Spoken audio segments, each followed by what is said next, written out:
Selamat tahun baru 2023 sahabat semua. Semangat sehat, waras, bahagia. Bersama ini adalah jawaban seorang Mardi Guowi untuk menjelaskan publikasi berita yang deras dari OJK yang di dalam komunikasi medianya harus menggunakan nama Mardi Guowi sebagai clickbait yang pemilihan judulnya macam-macam, termasuk menyatakan Mardi Gu ahli hipnotis karena mungkin video Bosman banyak menghipnotis orang agar setuju dengan konsep ekonomi yang dipakai oleh Tiongkok dan Amerika, yaitu MMT, Modern Monetary Theory, yang berbeda dengan yang dianut oleh sistem ekonomi bernegara yang selama ini menjadi perpanjangan tangan MMT, Tiongkok, dan Amerika. Ya nggak apa-apa juga nama kita jadi terkenal dipromosikan OJK. Terima kasih loh sebelumnya. Bersama ini, saya selaku pribadi dan founder dari usaha urun dana pertama di Indonesia ingin meluruskan dan menjawab hal yang apa yang terjadi polemik seakan melanggar OJK dan harus dihukum, yang mana aslinya hanya masalah administratif.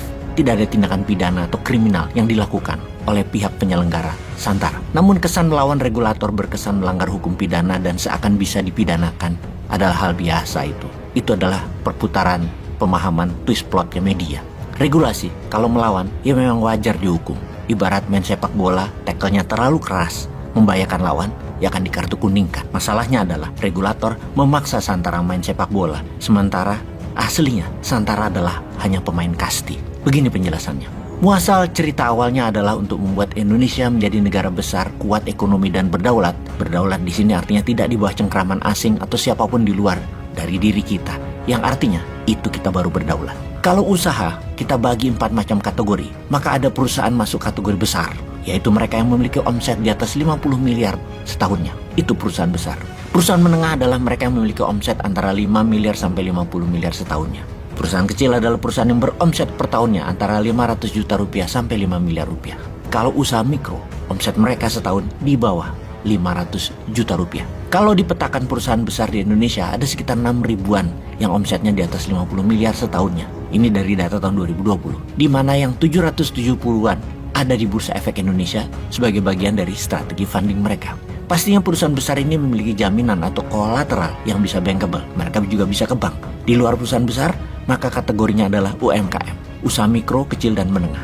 Bisnis menengah di Indonesia sekitar 500 ribuan pengusaha yang beromset antara 5 sampai 50 miliar rupiah setahun. Sisanya yang 50 juta UMKM adalah mereka yang masuk kategori kecil dan mikro. Pengusaha di kelas menengah beragam. Ada yang dalam bentuk PT, namun usahanya bisa juga dalam bentuk keluarga, pribadi, CV, yayasan, bahkan koperasi. Yang kecil dan mikro, 99,99% tidak berbadan hukum PT. Kita kembali ke topik pembiayaan. Masalah keuangan di Indonesia saat ini adalah masalah pendanaan, yang mana sejak IMF masuk ke Indonesia tahun 2000, project based loan ditiadakan pembiayaannya dan hanya asset based loan, sehingga membuat pengusaha yang tidak punya aset tidak bisa pinjam ke bank. Solusi bursa saham atau IPO hanya untuk usaha yang minimal beromset 50 miliar tersebut membuat 50 juta pengusaha UMKM tidak bisa masuk ke sana. Maka sejak tahun 2017 Bosman serius menggarap blockchain sebagai sistem backup atas bisnis solusi pendanaan bagi UKM dengan sistem urun dana.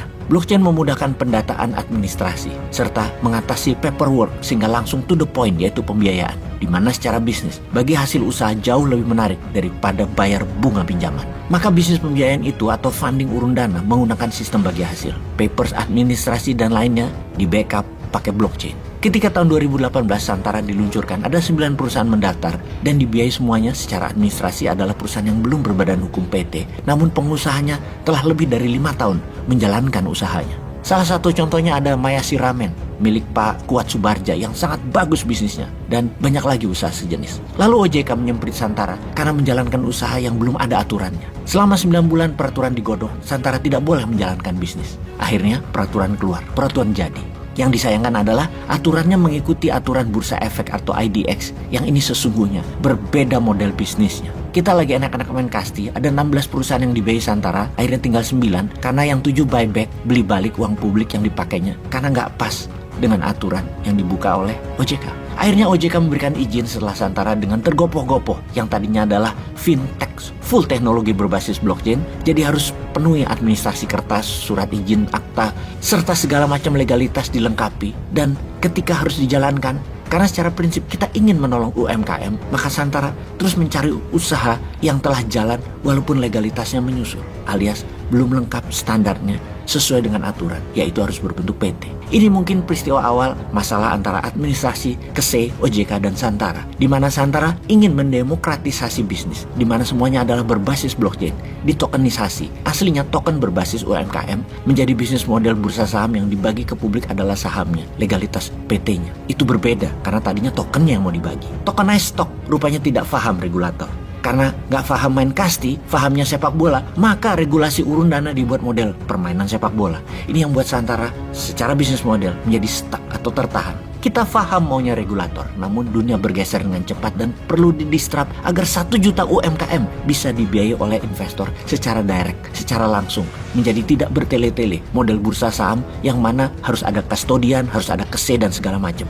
Ya karena memang saham ya harus kayak gitu. Secara bisnis model, Santara awalnya maunya tokenisasi, hybrid lah kira-kira, dari model kripto Bitcoin atau Ethereum berunderlying real sector, yaitu UMKM yang di-pledge, dijaminkan 100%. Sesederhana itu awalnya. Jadi sehubungan dengan informasi di berbagai media, maka ini jawaban Bosman. Karena OJK memberitakan ke media secara terbuka, maka Santara pun punya hak membalas ke publik melalui media secara terbuka juga. Semoga regulator pejabatnya profesional ya dan lapang hatinya, gak baperan bersama informasi berikut ini. Santara berdiri sejak Juli 2018 sebelum peraturan SCF urun dana OJK ada. Hampir 2 tahun sejak kehadiran Santara, peraturan OJK masih mencari bentuk dan bertumbuh yang kemudian ada hingga saat ini. Yang aturannya mengarahkan SCF urun dana sesuai aturan mainnya mirip IDX, yang mana sesungguhnya tidak cocok dengan sifat dari para UMKM ini. Misalnya penerbit harus berupa PT, di mana UKM terbanyak bukan berbadan usaha PT, melainkan usaha perorangan, CV, bahkan belum berbadan hukum.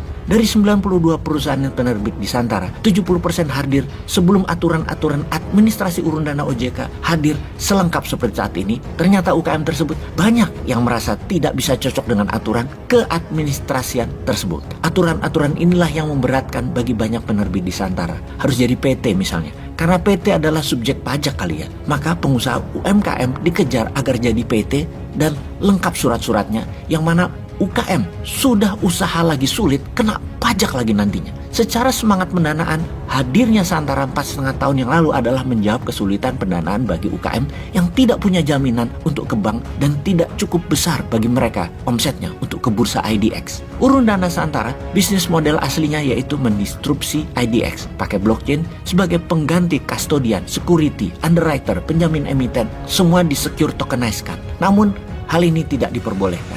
Harus model IDX. Yang ini kita heran, mau didistrap dan dipermudah, malah balik ke cara klasik yang ribet dan penuh aturan kaku. Dengan aturan administrasi tersebut, Santara berhadapan dengan penerbit yang banyak tidak cocok atau tidak bisa mengikuti peraturan yang memiripkan UKM seperti perusahaan besar di IDX. Tarik ulur inilah yang membuat lamanya administrasi penerbit di Santara untuk bisa memenuhi maunya KSE. Paper administrasi inilah yang dianggap membuat Santara bermasalah oleh regulator. Padahal regulatornya yang tidak mau peduli dengan masalah penerbit. Misalnya harus meminta tanda tangan basah. Lah, hari gini minta tanda tangan basah. Lalu kemudian baru deh boleh tanda tangan elektronik. Namun ngurus UKM penerbit yang menunggu perubahan akta kehakiman saja bisa berbulan-bulan. Semua ini bukan ranah penyelenggara atau Santara. Banyak masalah di luar kuasa penyelenggara SCF manapun. Bukan hanya Santara urusan nunggu akta kehakiman tersebut keluar. Aslinya penerbit banyak yang gerah dengan aturan KSE karena menyamakan UKM dengan perusahaan besar dan seluruh aturan memirror